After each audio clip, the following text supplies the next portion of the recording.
मणिपुर की नौना DGP होइखिबा खुगी DGP Mukesh ना बिष्णुपुर अमसुंग सुजारपुर डिस्ट्रिक्ट की लॉ एंड ऑर्डर की फिल्म यंगसिनख्राय वाफम अमुक तोन पाउसे सिंदी और हेबा तरबजा हुजि हुजि लाइरिबा मणिपुर की सिचुएशन सिदा लॉ एंड ऑर्डर की फिल्म सिदे मैमना अचौ वहंग मखनरिबा फिल्म दोनी अदो फिल्म सिदा कोई डीजीपी ने यंगसिनगी खोंगचि कमाय यंगबे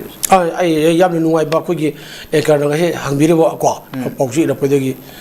हुजि मणिपुर की कांग कुंचारे फिल्म सिदा कोगी मणिपुर पुलिस की पांग ककर हंगदबने हाइबा वाखलोन अमल लई अदुगा मणिपुर की पुलिस की मखादा लैरबा मणिपुर लैरबा कोई मयाम पुलिस की अखोई ओइरबा ओपी सिंह को अदगी पुलिस स्टेशन अदति डिस्ट्रिक्ट हेडक्वार्टर को लैरबा पुलिस सिंह से मोइन मयाम लोन ऑर्डर मयाम लंचुम पुछि गाप मतमदा पुलिस लगु थौदांग चप चार मोइ लैरिबरा पुलिस की स्ट्रेंथ फजन सुरिबरा पुलिस पर्सनल सिंह अदना मरिबा की दमक तमोई पीर मथौ फजन पक्थोब ngambibra kama tawri ai counter insurgency akogi thengna nabigida adi anti akogi drug operation ko taw ko mo tong da kadu leiri khole hai ba ji nei na pam amadi thoyebo ado masidi anu ba akogi tagjichen ro police bukes na mahadak lakibdagi ma se kitang akogi thabuk se phajana akogi tawning bagi wo be chi phin ku mo ulai yala ba mokta mana akogi hek lakba koi kampubi district sali kamu bisa juga salah kamu bisa kita tongan bak lagi set pihak lagi nong kamu tim undang undang kuadran mana pos macam tahu hore ya, masih thagi dengan ini, amul thagi dengan ini aja, aja si mapa mu orang di, aja lagu tu rolo father, almar aduh thagi dengan ini, ada dah, aduh dua rekan mana ngahan su aku lagi Imphal East District Headquarter, polis aku hek district salah kan, lokai mak mana jengi kari wale kai tauri, aduh nona fazna duty masuk kamu dapat waktu kita beli. अरे नोने जिजु पांथो के तोबदर नोने handicap ओइबा करी करी area ले अदो high के दबनी अरे सिने हैबदे Moina लुसिंग मोइनो हाइबो मजमा आई थागि गायबो अखोइ की पाउ तो कोइना लिट कार इबा फरलाई इबा अदबो ngaraang बसु माना कोइ चुचानपुर अमसुं बिष्णुपुर डिस्ट्रिक्ट चलकांदा हाइ आगो जिंगसले मा उनरा को अवार्ड बागिंग लेबा सि ओरे अदुगा चुचानपुर सु एपिसेंटर निद्रा Churachandpur is the epicentre of the कोइ सिमनु थुगा एपिसेंटर नेबा अखोई डायरेक्टर जनरल ऑफ पुलिस अखोई गाय खुरी रेस्पेक्टेड को खंबिरंगने खंबिरो को चुचानपुर से एपिसेंटर नि को थुगा चुचानपुर द लैबा बैते ये खुन मयाम पुनमक तो लोय मै थादो को बुल तो जो तेम खाइरा को तिति लापा कोन खरबि को कनाई ममांगदा चुचानपुर की एसपी हाना की ममांगदा कनाई ममांगदा चुचानपुर डीसी ममांगदा कनाई ममांगदा चुचानपुर द लैबा अखोई डिस्ट्रिक्ट लैबा अखोई की एमएलए की ममांग बरि बंगदा सिक ngomdro अदुदा मोन चलगा जिंगुलेद्रा हुजि कन्ना हारिदि यम गपम आई हाजगे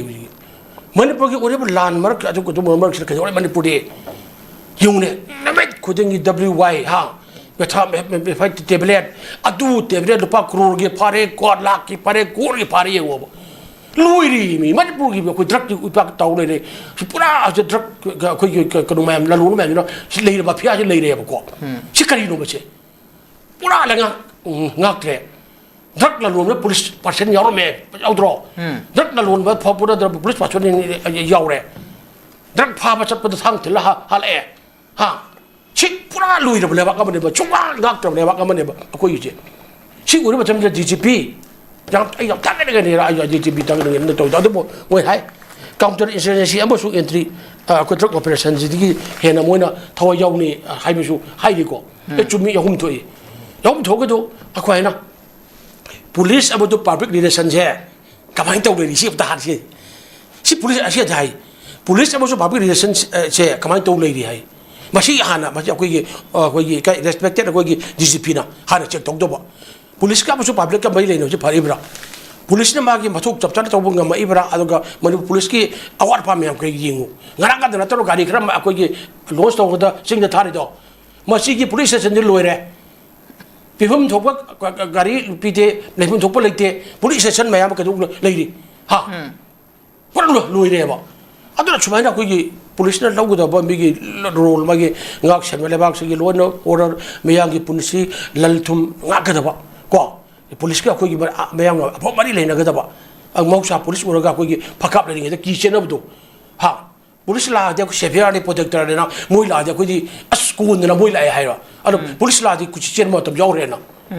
सिनु याव का के रुप याव रे बा पुलिस ला हाइरा गदी लांगे ला तो ओइ बु मुन ले रे बा अदो हुजि पुलिस अदो पुलिस बने पुलिस ला उसी फजै को रोल से याम थके ने हम ते हुजि को हुजि थकले Irfan West ki SP ko iski adu gi bari mo ta ja ideal lo ba tene hai bi ya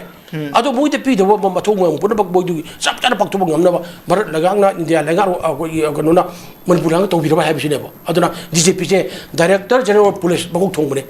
mara post ba lo to butai jing butai adu public ba sung police ka ko mai le na ba number 1 ko number 1 adu na ni dak da lon ba tho da quick police jor ma ba pa ra ba crore kya gi long da yeng si hana khoi mane bak ningi bra tokshin na bra simbal le hau chen bra thamoi hu phum bra si khoi jing ma tai ba si khoi ma adura amna jing ma tai ada police ki marak ta khoi le yu BDF ka na le ri dra village defense force ka na ga aduga pung ji chap police force na ma ga chap ra da pung ko bri thau to bin na ba ada mo na tha da ko mo na jo ma ga mo gi ondere mi ka na lo pala sing tra mi pi ri ka le ba ha atau mana polis ki lagi security force ki bakto cuma ada apa yang gitu banyak mana lagi dia atau pun maksud aku lagi DCP na tahu juga aku lagi jungtung napa aku jungtung kode view atau juga DCP ki mamang dah nami keringi aku lagi numai pair kan numai kapsule ha ladar me numai pair kan sele sosial media ada ha dokter ga ha le sabin ga pai ne dia mau ga pai ne angang macam ga pai ne ayam mata ke lebih cingdel lowest boleh berapa lowest country lowest ki lebih pun boleh berapa aduh DCP na ne Chusanpur di epicenter ni ko Kangpuk pi ada per zone ada tapi yung ba singda ko gi sorry ngak pi gani terrorist ma'am na chau saran lai ni bisi ka to ge mamang gi DCP di urum dabra mamang gi home minister di urum dabra kana gi mara no ha hau phum lai gani ai ha do hau phum lai aroi lai gani aduna manipur chingi lam ko da kan pa bunker tran pan sarbe thugai re ha adu to re thugai hai do kadai gi bang manipur police ki mama lei mama mama lei na mu to ngam mi je kari gi no ba kari gi no ba adu na auti jim biu terrorist ba ma to ba langkara kapido DCP na asona kan da mana chuchan bu jing jilenge adegi aku besen buda chacha da mana to ri matam da sona kan kapi mi na ha yingu re yingu si yingu ba adu na ba je karana to no karana shemi no karana exposure to no ha karena mui dong aku lihat orang lain mana sih kan tahu ni, dong tang di teroris macam singjan dong mui pai di rasa di bawah apa nama tahu view ada ke DCP mau nak aku susah ni riba, kuah susah gaurun tuai dah berapa, hai macam tu, ada tu jimpi apa, ada nak terakhir di aku yaran roy, ada anu buat DCP nungai, ayah bukan jenjare, kapu pisau urut ni kuah, pada udara mana, aku media kuah, aku newspaper macam apa nama kita headline kan kuah, magi foto hafta na adigi TV channel ma'am के मैं पूरा बुद्ध आप तर बाकी तो वो गंबा बाकी नुशीबार बाकी मैं पूरा बुद्ध तो वो बनेबा अदर अब तक दी terrorist से करानो sponsor तो वो ना terrorist कापी कोड में तो री करी नो मशे अकोई DCP वो बम्बांग ने इकाई नहीं नहीं अदर अदुगी मशे अमोक तक लक्षण ना बा हाँ अदुग आएंगे वो थमक तो चप्पल को पंगम ना बुद्धो अदर होड़ बियू आई ची आई जगी मुझे जब मखता अब्दुल लक्षण नहीं किसी ने हुजी कोई